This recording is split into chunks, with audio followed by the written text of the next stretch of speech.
Bonjour les petits chrétiens. La Bible, vous connaissez? Elle est à la base de votre dogme. Je vous propose qu'on la lise ensemble. Ainsi furent achevés les cieux et la terre et toute leur armée. Dieu acheva au septième jour son œuvre qu'il avait faite, et il se reposa au septième jour de toute son œuvre qu'il avait faite. Dieu bénit le septième jour et il le sanctifia, parce qu'en ce jour il se reposa de toute son œuvre qu'il avait créée en la faisant.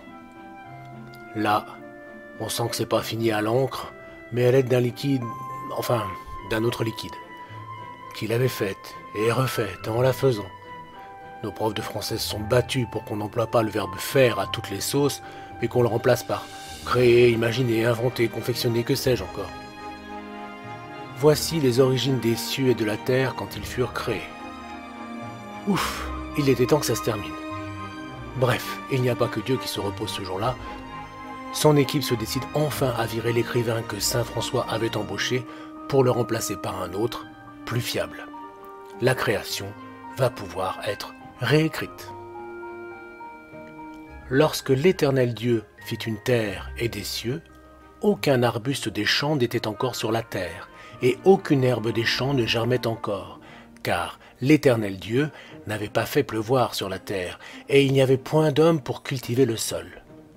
Voilà qui est élégant, du style, du souffle, une phrase punchy qui donne toutes les informations de départ. Dieu est éternel, c'est le Créateur, rien ne peut vivre sans eau. Mais une vapeur s'éleva de la terre et arrosa toute la surface du sol. C'est crédible, la terre en se refroidissant a dégazé, c'est sûr, les comètes ont probablement fait le reste, mais c'est un détail. L'Éternel forma l'homme de la poussière de la terre, il souffla dans ses narines un souffle de vie, et l'homme devint un être vivant.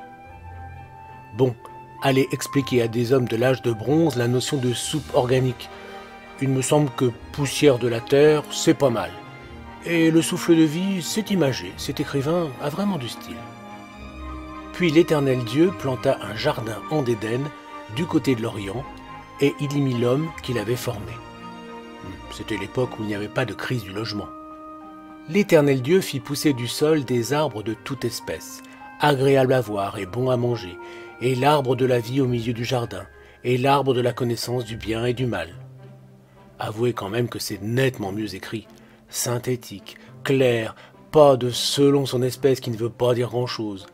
Le décor est planté. Un fleuve sortait d'Éden pour arroser le jardin, et de là, il se divisait en 4 bras. Le nom du premier est Pichon. C'est celui qui entoure tout le pays de Havila, où se trouve l'or. L'or de ce pays est pur. On y trouve aussi le bdélium et la pierre d'onyx. Ça fait rêver, non? C'est carrément la route d'Eldorado. Le nom du second fleuve est Gihon. C'est celui qui entoure tout le pays de Cush. Le nom du troisième est Hiddekel. C'est celui qui coule à l'orient de la Syrie. Le 4e fleuve, c'est l'Euphrate. Un peu de géographie enfin, pour donner de la chair à tout ça. On se croirait dans une de ces vieilles cartes qui montrent les ressources minières d'une région. Et cela situe parfaitement le paradis terrestre, en Irak et dans les environs. D'ailleurs, au Moyen-Âge, le paradis apparaissait sur les cartes de géographie dans cette région-là. L'Éternel Dieu prit l'homme et le plaça dans le jardin d'Éden, pour le cultiver et pour le garder. Donc Dieu fait de l'homme un jardinier. Il lui demande de garder le jardin contre quoi, c'est un peu flou. Ni les oiseaux ni les limaces n'ont été créés. Les promoteurs non plus d'ailleurs. À moins qu'il ne lui demande de tenir le rôle de gardien de but, non. Sans équipe adverse, cela paraît peu probable. Chaque chose en son temps.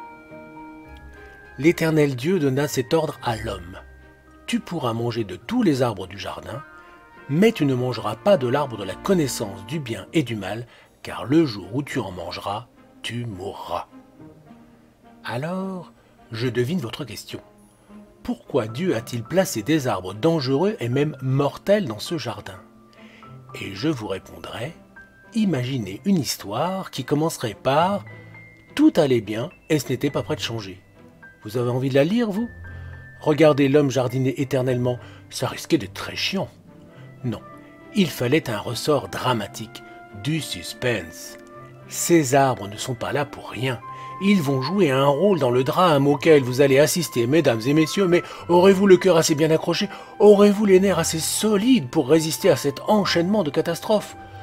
Venez tous assister au grand spectacle de la Bible.